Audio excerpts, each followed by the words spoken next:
जुबैरी साहब, आप सरवर बारी साहब से एग्री करेंगे अगर आपने सरवर बारी साहब के पूरे आर्ग्यूमेंट को सुना होगा? हाँ, बिस्मिल्लाहिर्रहमानिर्रहीम। बहुत शुक्रिया जी, मैंने सुना, बिल्कुल मुत्तफिक हूँ मैं इस बात से। वाकई सही फरमा रहे हैं कि कभी किसी और पार्टी को इस तरह से उसके इलेक्शंस को मैंने तो नहीं सुना कि इलेक्शन कमीशन ने इतनी स्क्रूटनी की हो और किसी को कलअदम करार दिया हो, उससे उसका सिंबल ले लिया। सिर्फ तलवार का सिंबल पीपल पार्टी से लिया गया था। लेकिन एक बड़ी इंपॉर्टेंट केस की डेवलपमेंट बताऊँ। लाहौर हाई कोर्ट ने एक ऑर्डर पास किया कि जी, और उन्होंने आरओज वगैरह का भी वो रोक दिया। तो उन्होंने कहा आरओज जो है वो उससे नहीं होंगे, ब्यूरोक्रेसी से। तो आपने देखा सुप्रीम कोर्ट में एक इमीडिएटली केस लगा, रात को टेक अप हुआ और उन्होंने कहा कि जी इस डिलिमिटेशन के इशू पे आप नहीं जा सकते। और जो बाकी जो केसेस हो गए फिर उसको भी सेटिसाइड कर दिया। डिलिमिटेशन के इशू में एक और केस आया, वो कैसरानी साहब का, शायद उसके ऊपर भी आपने देखा कि सुप्रीम कोर्ट ने कहा कि जी अब क्योंकि इलेक्शन और शेड्यूल आ गया है, तो अब ये सारे जो केसेस है इलेक्शन के बाद देखे जाएंगे और उसमें देखा जाएगा। तो डिलिमिटेशन इतना, जब एक इलेक्शन शेड्यूल आ गया, एक इलेक्शन उनका कर दिया। पहली बात है उनका सितंबर में उन्होंने रिजर्व किया उनके इंट्रा पार्टी इलेक्शन का, उसकी जजमेंट दी 2 महीने के बाद नवंबर में, जब बिल्कुल इलेक्शन सर पे खड़ा हुआ था, क्योंकि 90 दिन का पीरियड तो 6 नवंबर को गुजर गया। वो तो सुप्रीम कोर्ट के इंटरवेंशन, सुप्रीम कोर्ट बार की पटिशन जो हम लेके गए थे उस पर सुप्रीम कोर्ट ने फिर मशावरत से 8 तारीख उसमें निकाली।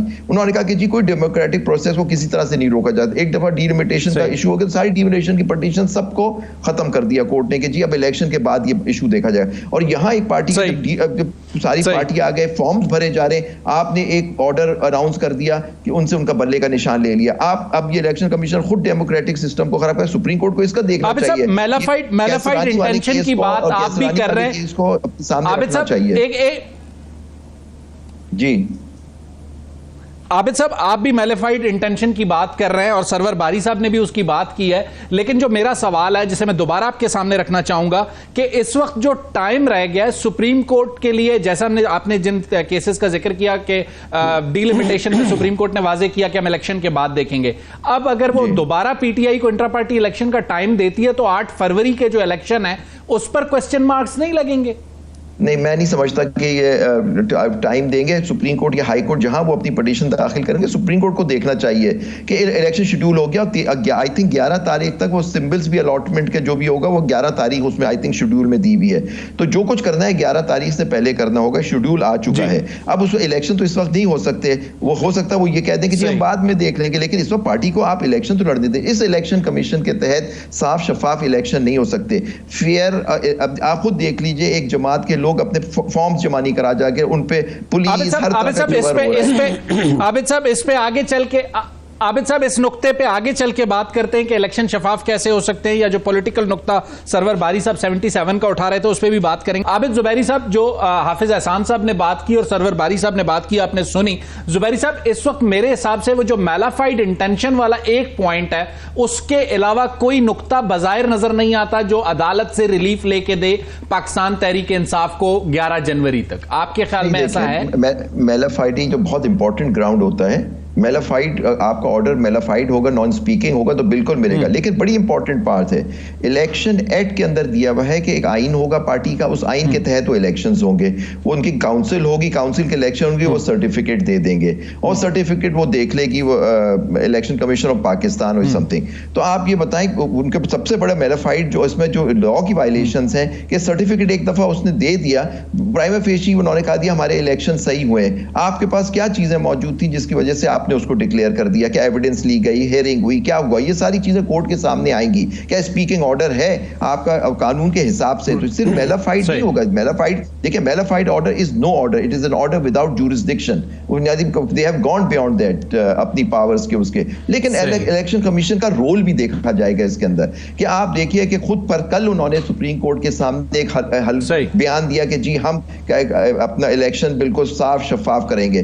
फेयर इलेक्शन होगा। मैंने फेयर को चेंज कर दिया, FEAR कह रहा हूं, क्योंकि यहां तो अब डर का इलेक्शन हो गया है, क्योंकि फेयर तो होना नहीं है, FAIR। तो लेकिन मैं पूरे आप AIR के बजाय EAR का इस्तेमाल कर रहे हैं। कर दिया जी, फेयर इलेक्शन होगा लेकिन FEAR वाला होगा, क्योंकि आप देखिए जो लोग डरेंगे। आज चकवाल में हसन रजा पाशा हमारे चेयरमैन एग्जीक्यूटिव कमेटी के पाकिस्तान बार कह रहे थे, चकवाल में एक वकील साहब जा रहे थे अपने कैंडिडेट का जमा कराने PTI का, उसको गिरफ्तार कर लिया गया। अब वकीलों को पकड़ा जा रहा है जो सिर्फ कैंडिडेट भी नहीं थे, वो वकील जा रहे थे। एक मिनट के लिए आपको, एक मिनट के लिए जुबैरी साहब जी, आबिद जुबैरी साहब, जो पॉइंट हाफिज एहसान साहब ने मेक किया और सरवर बारी साहब ने मेक किया, आप इस पर क्या ऐड करेंगे? देखिए, बड़े अदब के साथ मैं बहुत इख्तिलाफ करूंगा हाफिज एहसान साहब से। पहली बात है, सेक्शन 9 जो है इलेक्शन एक्ट का, वो जनरल इलेक्शंस की बात करता है, वो इंट्रा पार्टी इलेक्शंस की बात नहीं करता। Election inter party election section 200 से शुरू होकर 217 तक जाते हैं। देखिए, उसमें बड़ी इंपॉर्टेंट बात एक ये है कि जी अगर आपको आपके इंटर पार्टी इलेक्शन और जो सर्टिफिकेट आपको दिया जाता है, वो आप सर्टिफिकेट पार्टी देती है, इलेक्शन कमीशन में जमा कराती है। इलेक्शन कमीशन कोई सर्टिफिकेट देता। 209(4) देखिए, उसमें सर्टिफिकेट, वो जो सर्टिफिकेट पार्टी देती है वो अपनी वेबसाइट पे पब्लिश करेंगे। ये है लॉ। उनको कोई सर्टिफिकेट नहीं देना इलेक्शन कमीशन ऑफ पाकिस्तान को। फिर आ जाइए 215 में जो 214 से शुरू होता है इलेक्शन सिंबल देना, उसके अंदर लिखा है कि हर पार्टी को उसका इलेक्शन सिंबल मिलेगा। और लिखा है कि अगर जी उन्होंने इन लॉस की 209, 206, 208, 7, 8, 9 की वायलेशन की है तो उनको 215(3) में शो कॉज नोटिस दिया जाएगा। शो कॉज नोटिस पे उनकी हियरिंग होगी और वो कहेंगे कि अगर इस नतीजे पहुंचते हैं कि जी उन्होंने लॉ को वायलेट किया है तो कहेंगे कि वो एलिजिबल नहीं है इलेक्शन सिंबल। लेकिन जो उसमें लास्ट लाइन है बड़ी इंपॉर्टेंट है कि उनको इलेक्शन सिंबल आगे वाले इलेक्शंस में नहीं मिलेगा। आप देखिए, तो ये भी एक इशू उठेगा कि क्या इस इलेक्शन में वो इलेक्शन सिंबल बल्ला वापस ले सकते थे या नहीं ले सकते थे। आप 215(4) पढ़ लीजिए, वो आगे वाले इलेक्शंस की बात कर रहा है। फिर देखिए, जो रिट पिटीशन जो होती है, writ petition factual disputed questions of fact पे नहीं होती। पॉइंट ये है कि आपने सर्टिफिकेट दे दिया, उसने सर्टिफिकेट आप दे दिया, आपने हियरिंग की, उसको देखा जाएगा उन्होंने हियरिंग सही की नहीं की। जुबैरी साहब, मेरे पास आखिरी 2-3 मिनट है। मैं चाहूंगा आपने जो एक पॉइंट मेक किया है कि ये अगले इलेक्शन के लिए, तो आप ये कह रहे हैं कि ये जो 2024 में 8 फरवरी को इलेक्शन होने, वो उसके लिए नहीं है, if I am not wrong. इसमें लिखा हुआ है, देखिए इसमें लिखा हुआ है जो लास्ट 215(5) जो है कि being heard declare it and them ineligible to obtain election symbol for election to the Majlis Shura etc. and the commission shall not allocate an election symbol to such political party or combination in subsequent election। तो अब subsequent को देखिए, वो कहेंगे या तो कहें कि जी subsequent ये 8 फरवरी वाला subsequent है तो इसमें हो सकता है, या कोई हाफिज एहसान, ठीक हो गया आपका पॉइंट आबिद जुबैरी साहब, ठीक हो गया। हाफिज एहसान साहब, आखिरी 1 मिनट आपके पास। जो मैंने सेक्शन 9 का जिक्र किया था वो किया था कि कौन से ऐसे ऑर्डर्स हैं जो इलेक्शन कमीशन ऑफ पाकिस्तान के, सुप्रीम कोर्ट ऑफ पाकिस्तान में डायरेक्ट चैलेंज हो सकते हैं। वो उसका कॉन्टेक्स्ट है। ठीक है। जो इंट्रा पार्टी को डील करता है वो 201 से लेकर 215 है, लेकिन 209 का जो सर्टिफिकेट है वो 2 सर्टिफिकेट्स हैं। एक सर्टिफिकेट वो है जो पार्टी हेड करेगा कि हमने ये इलेक्शन करवाया है, बट उस सर्टिफिकेट की इंडोर्समेंट जो है, लेकिन ये जो अगले इलेक्शन वाला पॉइंट है आबिद जुबैरी साहब, 1 मिनट है मेरे पास। इलेक्शन कमीशन ऑफ पाकिस्तान जितनी देर वो सर्टिफिकेट नहीं देगा उतनी देर तक 215 के अंदर सिंबल नहीं मिलता।